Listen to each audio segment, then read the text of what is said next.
Guten Tag, mes amis, wie geht's? C'est moi, Dieter. Ich bin Dieter, ça va? Yeah, so here's a little update on the high drama the other day. So, you get the truth of what happens comes out later. So, I guess the guy who apparently kind of saw these things, who said to me, actually, to my face, because I was out there when the police pulled up with my dog, said that someone had a rifle. I guess he meant the cops had rifles out. So what actually happened is two black youths, 17 years old, and our stupid laws here say if you're under 18, you can't print names or pictures that you can describe the people, tried to rob a cab driver at gunpoint. So they had a firearm. I don't know if they had one gun or two guns. I guess they got scared or whatever and ran off and tried to hide in one of there's condo buildings. I live in kind of a medium high-end area. There's some nice condo buildings and stuff here, so I don't doubt if these people lived here. There is one city housing building here, but the cab didn't stop there. So who knows? I think if you're going to risk 5 years or more for attempted armed robbery and you're robbing cab drivers and convenience store clerks, you got to be some kind of extra special stupid, and you should get an extra 25 years to life just for being that stupid. I kind of have empathy for cab drivers because I put myself through university by driving cab in Regina, and my parents wanted me to stop because one year 2 cab drivers were killed, robbed by some native people for a grand total of $60, so 2 lives were worth $60. Good on you. Personally, I never had any problems with natives. There were a lot of native people. The only one time it was actually quite funny was when the Cree are quite big people.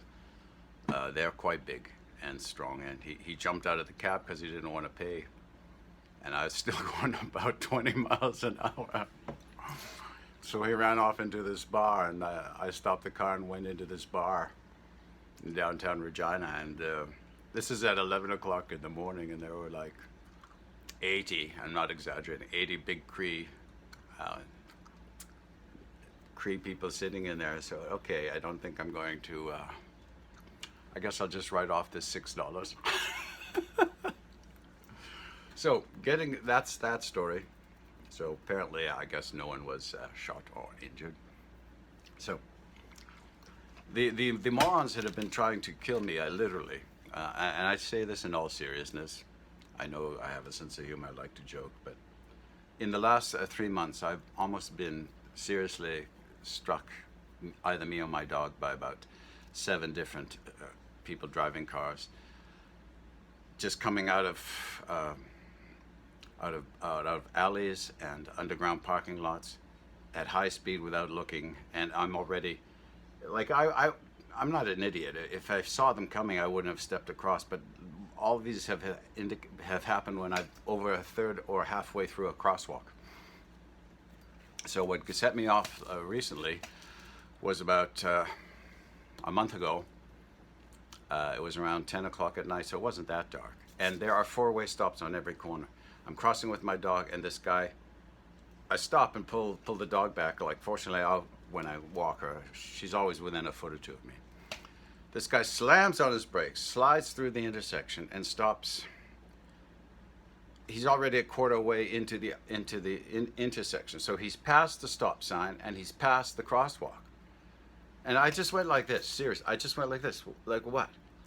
This is what he does. He rolls down his window, and he looked like he was 25 to 35. He says, "What the fuck is your problem, old man? I fucking stopped for you." So Dita says, "Well, my problem is I didn't know if you were going to stop, and you stopped 8 feet past the stop sign. That's my problem with you." Fuck you, squeals the tires, goes away.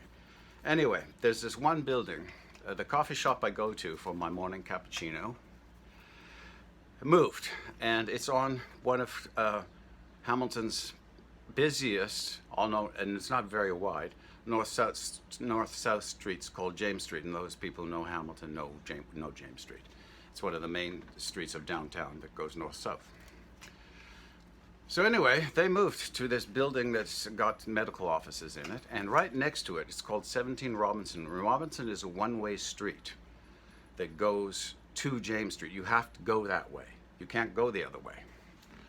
And so there's a lot of rich people that live there. It's a building owned by doctors and lawyers.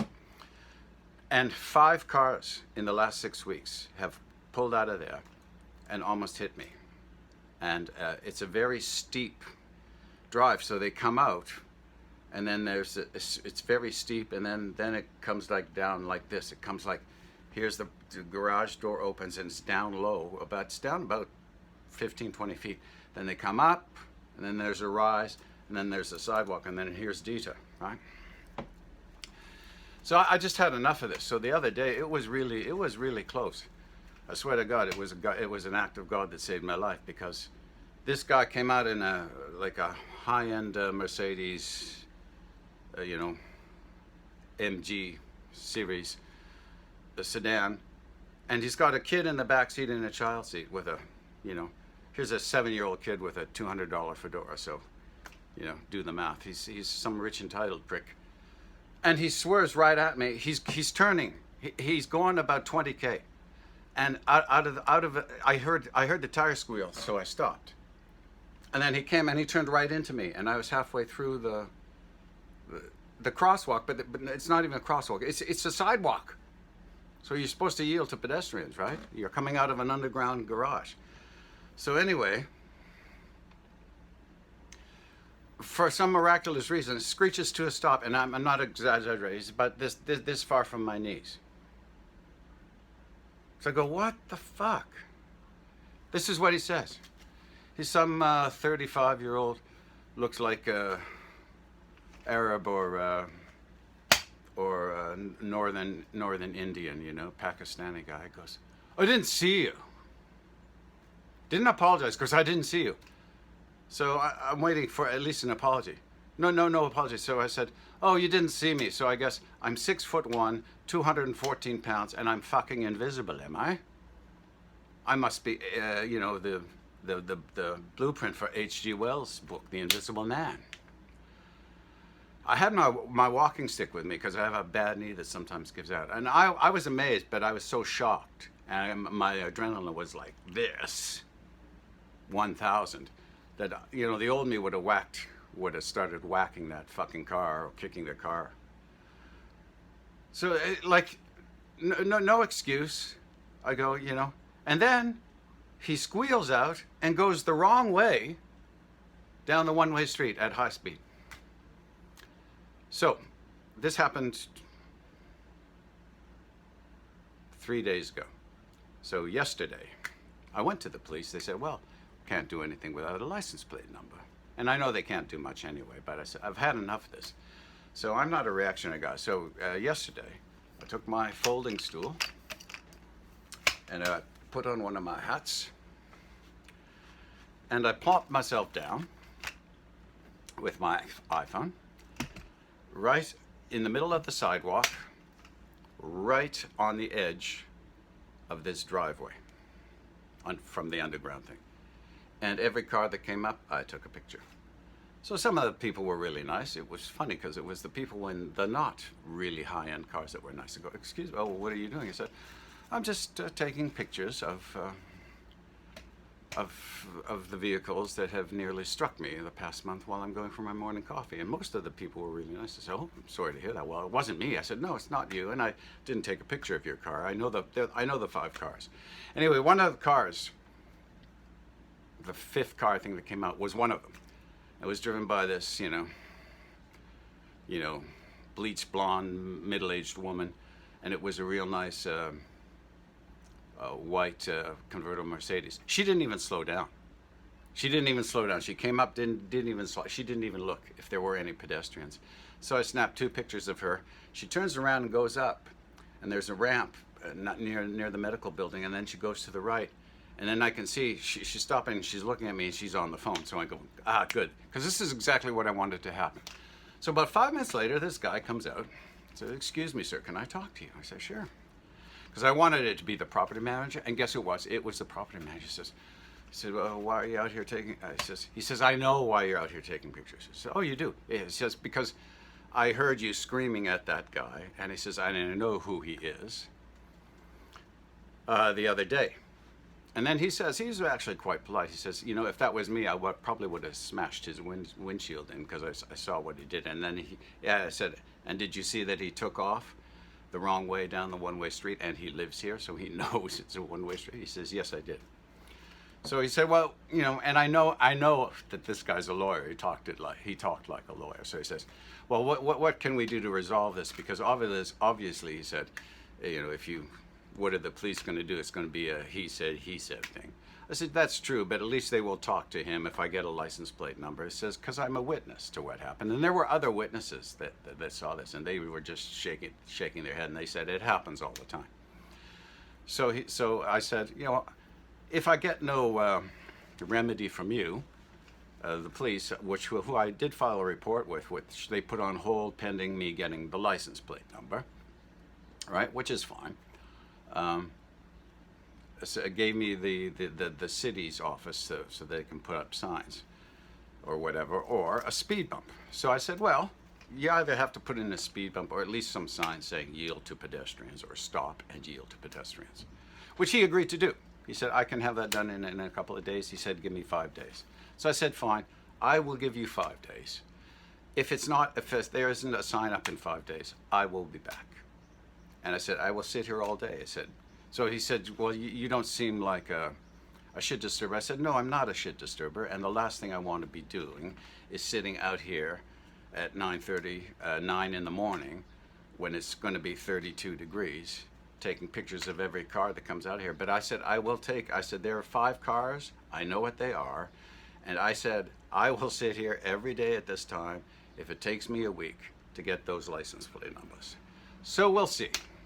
So that was yesterday. So he has until Wednesday to put up a sign saying, yield to pedestrians, because I'm not an asshole.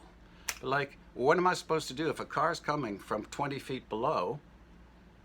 He was doing probably 15, 20K. That's a big, heavy car. He didn't even slow down. Like I say, it almost makes you, if you were an atheist, it would probably convert you. I'm not an atheist, so I just go, I got a guardian angel or two. Anyway, Wiedersehen, mes amis. I'm trying to, Gut is talking, keep talking. Oh yeah, and one other thing I wanted to mention.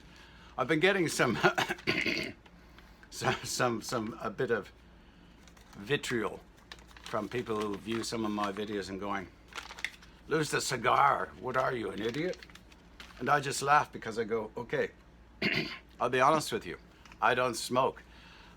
If I'm in a room, you can light up a cigarette with all that chemical shit on it, and if it's within 5 feet of me, I will have a migraine, honest to God, in less than a minute. These things are all natural, and actually I like the smell of them. But even though I don't inhale when I do my Dita stuff, it goes into my throat, right? And if I even just smoke one, which I don't even inhale, you know, I kind of get a frog in my throat. But so I explained to this one guy who commented. I said, okay, it's part of my Dita shtick. It's called acting. You know, like I said, if you watch a movie where someone is raped or beaten up or murdered, do you think that actually happens? I said, come on. And the other thing, one of the reasons I do this Dita third person thing is, Dita has no problem saying Dita's a fat effing slob, right?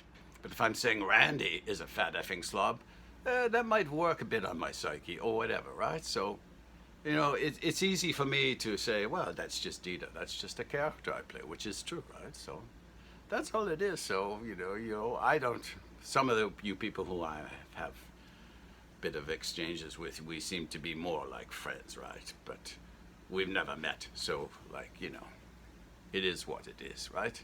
Anyway, Wiedersehen, haben Sie einen gutes Tag.